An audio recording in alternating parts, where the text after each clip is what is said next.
Bab 1539. Jangan sedih. Sekarang menyuruhmu pergi ke perusahaan. Bukan menyuruhmu pergi mati. Tracy memelototi Daniel dengan dingin. Nyonya, aku sudah mau pergi bersamamu. Apalagi yang kamu inginkan? Daniel tampak tidak berdaya. Tracy mengangkat alis. Baik, baik. Aku salah. Aku salah. Daniel langsung mengalah. Perusahaan adalah tanggung jawabku. Aku harus pergi. Tapi sekarang aku kesakitan. Tidak bisa tersenyum. Siapa yang memintamu tersenyum? Aku hanya memintamu untuk tidak cemberut. Tracy berkata dengan kesal. Sudahlah. Aku malas bicara denganmu. Naik ke mobil. Daniel seperti menantu yang marah. Mengikuti Tracy naik ke mobil. Sekelompok pengawal juga naik ke mobil satu persatu. Bibi Riana mengejar keluar sambil membawa bubur. Tuan, Anda belum sarapan. Sudut mulut Daniel berkedut beberapa kali. Dia sudah minum bubur selama 3 hari berturut-turut. Sekarang kelaparan sampai seluruh tubuhnya tidak bertenaga. Tapi dia lebih rela mati kelaparan daripada makan bubur itu lagi. Karena itu, Daniel segera naik ke mobil seperti ingin melarikan diri. Meninggalkan Bibi Riana seorang diri. Setelah mobil melaju, Tracy mulai menyerahkan dokumen padanya. Dan berpesan, kalau tidak macet, perjalanan akan memakan waktu 35 menit. Kamu harus membaca semua dokumen ini dalam waktu 30 menit, juga mengingatnya. Untuk sisa waktu 5 menit, aku akan berdiskusi denganmu. Apa? Ada begitu banyak dokumen. Kamu menyuruhku membacanya dalam waktu 30 menit. Juga mau. Sebelumnya kamu hanya butuh 3 menit. Tracy menyelanya dengan dingin. Kalau bukan karena sakit, kamu bisa langsung mengingatnya hanya dengan melihat sekilas. Daniel terdiam. Asalkan Tracy mengungkit masa lalu, dia tidak bisa membantahnya. Sudah terbuang 1 menit. Tracy menatap jam tangan. Mendesaknya, cepat. Daniel terpaksa membacanya. Tapi dia membacanya dengan gelisah. Jangankan 30 menit. Meskipun 3 hari, dia juga tidak akan bisa mengingat isi dokumen-dokumen ini. Karena itu, dia hanya bisa menggunakan trik itu. Kepalaku sakit. Sakit sekali. Ada apa? Tracy melihatnya dengan mengerutkan kening. Sakit. Daniel memegang keningnya. Ekspresinya tampak menderita. Tracy sudah menduga bahwa dia akan memakai trik ini. Dia juga malas bicara dengannya. Maka langsung mengeluarkan sekantong jarum perak. Aku sudah menyiapkannya. Aku sudah berpengalaman karena pernah sakit. Dulu pernah belajar ilmu akupuntur dari tabib Hansen. Kalau sakit, kamu akan sembuh setelah diakupuntur. Tracy mengeluarkan jarum perak, hendak menusuk kepala Daniel. Jangan. Daniel langsung menolak. Aku masih bisa bertahan. Tidak perlu diakupuntur. Aku akan segera membaca dokumen ini. Selesai bicara, Daniel mengambil dokumen dan membacanya dengan serius. Tracy mengangkat sudut mulut, mengambil ponsel dan mulai mengirim pesan. Menyuruh Winnie, pengacara Joey, dan yang lainnya untuk bersiap-siap. Setelah itu, dia membalas pesan Direktur Tony dan Sanjaya, membahas masalah hari ini, juga membuat beberapa pengaturan. 30 menit berlalu dalam sekejap. Tracy langsung mengambil dokumen dari tangan Daniel. Apa sudah ingat semuanya? Belum. Kepalaku terlalu sakit, sehingga mempengaruhi kondisiku. Aku bahkan belum selesai membacanya. Daniel menggosok pelipisnya, menunjukkan ekspresi yang sangat menderita. Tidak apa-apa jika belum selesai membacanya. Tracy tidak terus mempermasalahkannya. Mengulurkan tangan untuk memegang dagunya. Membuatnya mendongak. Sekarang aku mau memberitahumu beberapa hal. Kamu dengarkan dengan baik-baik. Apa? Daniel tercengang. Yang pertama, saat tiba di perusahaan, akan ada beberapa wartawan yang akan mewawancaraimu. Saat itu, kamu buat penjelasan untuk mengklarifikasikan rumor di antara aku dan Victor, menyatakan kepercayaanmu padaku. Yang kedua, tunggu. Daniel menyelanya, mengerutkan kening dengan tidak senang. Sekarang aku bahkan tidak yakin. Apa kamu dan Victor benar-benar tidak ada masalah apa-apa? Kenapa aku harus mengklarifikasi? Bab 1540. Tidak ada kepercayaan sama sekali di antara suami istri. Tracy mengerutkan kening. Dulu kamu tidak seperti ini. Jangan terus mengungkit masa lalu. Tadi malam jelas-jelas kalian berdua berkencan. Tidak ada waktu untuk omong kosong. Tracy menyelanya. Berkata dengan dingin. Lakukan apa yang aku katakan. Kamu. Yang kedua, Tracy terus memberi instruksi. Katakan di depan media. Bahwa kita sehati dan saling setia. Lalu, Daniel juga tidak berdebat lagi. Menunggunya menyelesaikan kata-katanya. Yang ketiga, Tracy terus memberi instruksi. Menjelaskan situasi di depan para pemegang saham. Daniel menunggu beberapa saat, tapi tidak melihatnya. Lanjut bicara. Maka bertanya, situasi apa? Hal yang kamu janjikan padaku. Tracy mengangkat alisnya. Kamu tidak melupakannya kan? Kita punya begitu banyak janji. Aku tidak tahu janji apa yang kamu maksud.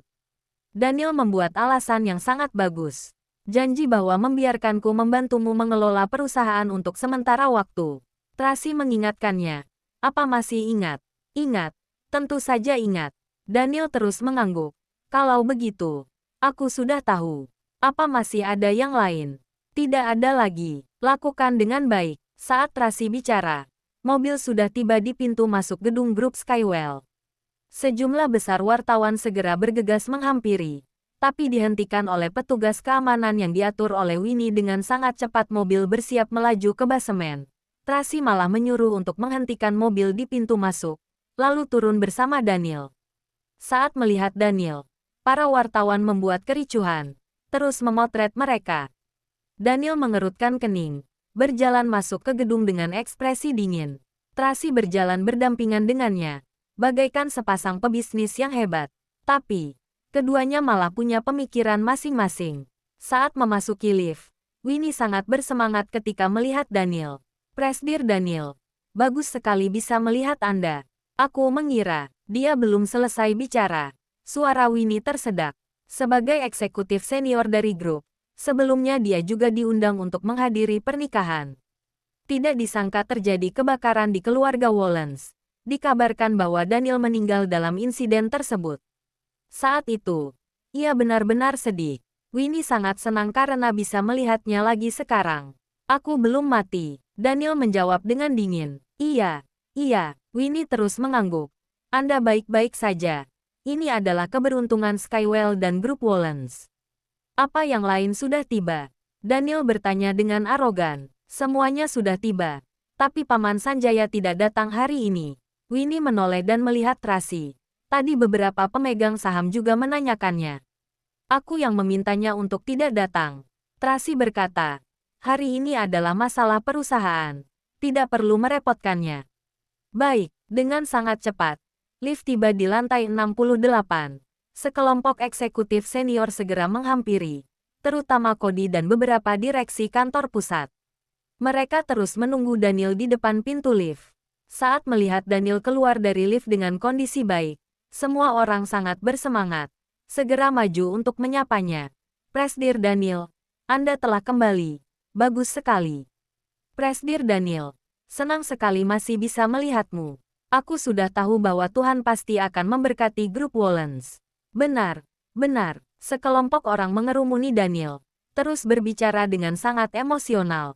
Terima kasih, kalian sudah bekerja keras. Daniel berkata, meskipun mengalami insiden, tapi aku tidak akan tumbang. Kalian tenang saja. Bagus, sangat bagus. Semua orang sangat tersentuh. Perhatian mereka tertuju pada Daniel. Hampir tidak ada yang mempedulikan keberadaan Tracy. Pada saat ini, ada orang yang mengajukan pertanyaan penting. Presdir Daniel, berhubung Anda telah kembali dengan selamat. Kalau begitu, seharusnya hak pengelolaan grup dikembalikan lagi pada Anda kan? Benar. Harus Anda yang mengelola grup Wollens. Kita barulah bisa melangkah semakin jauh. Benar. Bab 1541. Ini, saat menghadapi saran yang diberikan dari orang-orang, Daniel tampak sangat kesulitan dan gelisah. Dia melihat Tracy dengan hati-hati. Sepertinya terdapat sedikit ketakutan di sorot matanya. Mari kita pergi ke ruang rapat dulu. Tracy berkata. Sebagian kecil orang berjalan ke arah ruang rapat dengan patuh, sedangkan sebagian besar orang melihat aksi Daniel. Ya, pergilah ke ruang rapat dulu. Daniel menyetujuinya. Pada saat ini, Barulah Cody dan yang lainnya memasuki ruang rapat dengan patuh. Silahkan Presdir Daniel. Tracy menatap Daniel dalam-dalam. Daniel tidak berani melihatnya. Memasuki ruang rapat dengan langkah lebar. Presdir Daniel. Presdir Daniel. Di ruang rapat besar, puluhan pemegang saham dan eksekutif senior berdiri dan menyapa saat melihat Daniel. Awalnya mereka mengira Daniel tewas dalam kebakaran. Sekarang melihatnya baik-baik saja. Semua orang sangat bersemangat. Ada juga orang yang sudah meneteskan air mata. Saat melihat adegan ini, Daniel merasa sedikit tersentuh. Ini adalah satu-satunya momen di mana dia merasa statusnya sangat tinggi saat menjadi seorang Daniel Wallens. Semuanya tidak perlu sungkan. Silahkan duduk. Daniel menyapa para pemegang saham dan eksekutif senior. Presdir Daniel, Anda juga duduklah. Cody menunjuk ke posisi presdir secara khusus. Akhir-akhir ini, kursi kulit hitam yang melambangkan status presdir terus diduduki oleh Tracy. Saat ini, Cody dan yang lainnya khawatir Tracy akan terus memegang kendali, maka sangat tidak sabar untuk mengembalikannya pada Daniel. Daniel tidak duduk, melainkan melihat Tracy. Ekspresinya tidak tenang. Untuk apa melihatku? Tracy berkata sambil tersenyum. Duduklah, kamu saja yang duduk. Daniel bukan hanya tidak berani duduk, bahkan menarik kursi dan mempersilahkan Tracy untuk duduk. Sikapnya yang rendah hati membuat orang-orang yang hadir semakin kesal. Sebagai presdir grup Wallens dan pemimpin keluarga Wallens, dia adalah seorang yang berkemampuan dan berstatus tinggi. Sekarang malah jadi tidak berpendirian. Sikap macam apa itu? Tracy menatap Daniel dalam-dalam. Sekarang dia telah menyadari apa yang direncanakan. Berpura-pura untuk mendapatkan simpati orang-orang. Ini adalah trik yang mengorbankan diri sendiri untuk memenangkan hati semua orang. Ada apa denganmu? Tracy tersenyum sambil mengulurkan tangan, menekannya untuk duduk di kursi. Ini memang posisimu. Kelihatannya sangat biasa. Namun kenyataannya, tenaga Tracy tidaklah kecil. Daniel dipaksa untuk duduk di kursi presdir. Dia sedikit panik untuk sesaat. Dia mendongak dan melihat ke arah para pemegang saham dan eksekutif senior, memunculkannya rasa takut dan cemas. Pada saat ini, ada sebagian orang yang sudah tidak tahan. Ada yang wajahnya memerah karena menahan emosi. Ada yang kesal karena merasa tidak adil sampai ingin memukul meja. Juga ada beberapa yang berbisik-bisik. Ada juga beberapa orang yang menatap Direktur Tony, berharap dia bisa mengatakannya sesuatu. Dari Daniel masuk ke ruang rapat sampai sekarang, Direktur Tony terus mengamatinya. Dia merasa ada sesuatu yang aneh, tapi tidak bisa menjelaskannya. Jika tidak mengenal Tracy, dia akan sama seperti para pemegang saham lainnya yang curiga bahwa Daniel ditekan oleh Tracy. Tapi dia percaya bahwa Tracy tidak akan melakukan hal seperti itu. Oleh karena itu, dia masih memperhatikan. Tidak tahu trik apa yang dimainkan oleh pasangan suami istri itu. Presdir Tracy. Pada saat ini, Winnie masuk dengan tergesa-gesa, mendekat ke telinga Tracy, bertanya dengan suara rendah. Ada wartawan yang menunggu di luar. Ingin bertanya kapan kalian punya waktu luang selama 5 menit untuk diwawancara. Tunggu sebentar, Tracy menjawab. Lalu berkata pada Daniel, apa kamu merasa tidak enak badan? Mengapa tidak bicara? Kamu saja yang bicara. Daniel tampak khawatir dan gelisah. Bahkan sepertinya tidak berani berpikir. Tracy mengerutkan kening. Terdapat api amarah di sorot matanya. Tetapi dia menekan amarahnya dengan sangat cepat. Tersenyum dan berkata, sungguh menyulitkanmu. Tubuhmu sangat tidak nyaman. Tapi masih memintamu untuk menghadiri datang untuk rapat. Kemudian, dia berkata pada Winnie, biarkan para wartawan masuk. Lakukan wawancara secara langsung. Baik, bab 1542. Winnie segera memanggil para wartawan. Para pemegang saham dan petinggi perusahaan melihatnya dan segera memprotes. Apa-apaan ini? Ini rapat dewan direksi. Bisa-bisanya kamu mengundang wartawan masuk ke dalam. Apa kamu sudah mendapat persetujuan Presdir Daniel sebelumnya? Iya. Apa sudah? Sebelumnya ketika Presdir Daniel tidak ada, kamu yang menggantikannya memimpin perusahaan, sehingga kami tidak dapat mengatakan apa-apa. Tapi sekarang ia telah kembali. Seharusnya kamu mengerti bagaimana menjalankan kode etik perusahaan. Ucapan Cody itu dipenuhi dengan makna dan rasa tidak suka. bahkan terdengar sedikit memaksa. Tracy menatap Cody sekilas, lalu berkata dengan penuh sopan santun kepada semua orang. Alasan kita mengundang wartawan adalah untuk menjelaskan semuanya secara transparan, untuk menghindari terjadinya kesalahpahaman di depannya. Kalau begitu, seharusnya Presdir Daniel yang memimpin wawancara ini. Para direktur pun satu persatu memprotesnya. Sebenarnya, mereka juga tidak merasa kalau tindakan Tracy ini salah. Hanya saja mereka merasa kalau Tracy tidak akan berani memimpin wawancara ini tanpa izin mereka. Pendapat Tracy adalah pendapatku. Daniel yang akhirnya menyadari semuanya. Ia pun angkat bicara. Ia mengutarakannya sambil menatap Tracy dengan hati-hati, seolah-olah berusaha memahami pikirannya. Semua orang pun semakin tidak senang mendengarnya. Namun, karena Daniel telah berbicara, mereka tidak berani mengatakan apa-apa.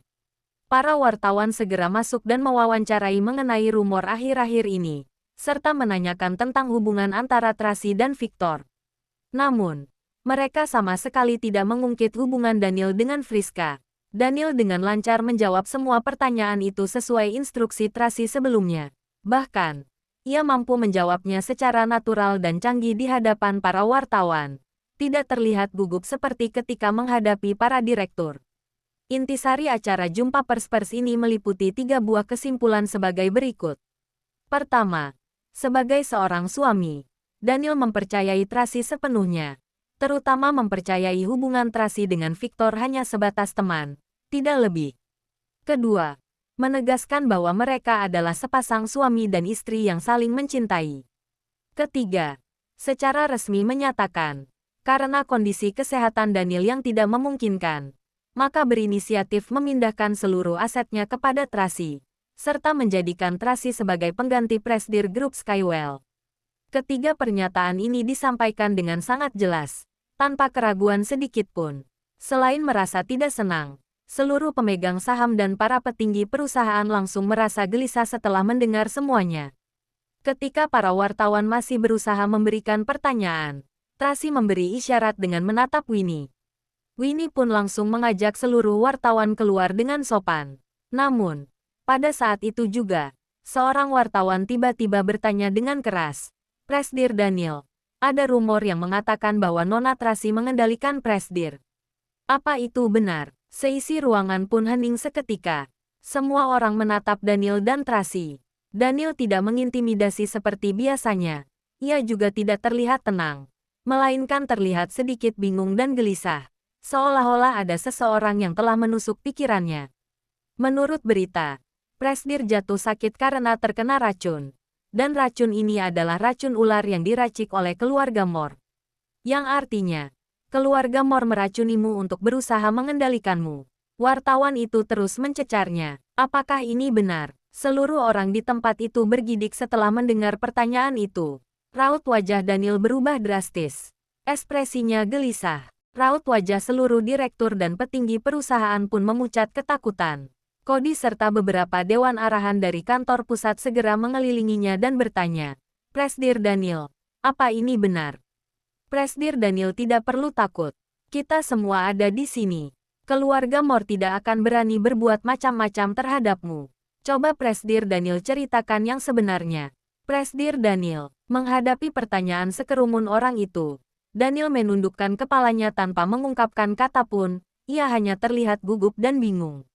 Keringat pun mengalir deras dari dahi. Tracy membukakan matanya dan menatapnya dengan dingin. Ia akhirnya memahami rencana mereka. Mereka benar-benar pintar. "Tolong antar seluruh wartawan keluar ruangan terlebih dahulu."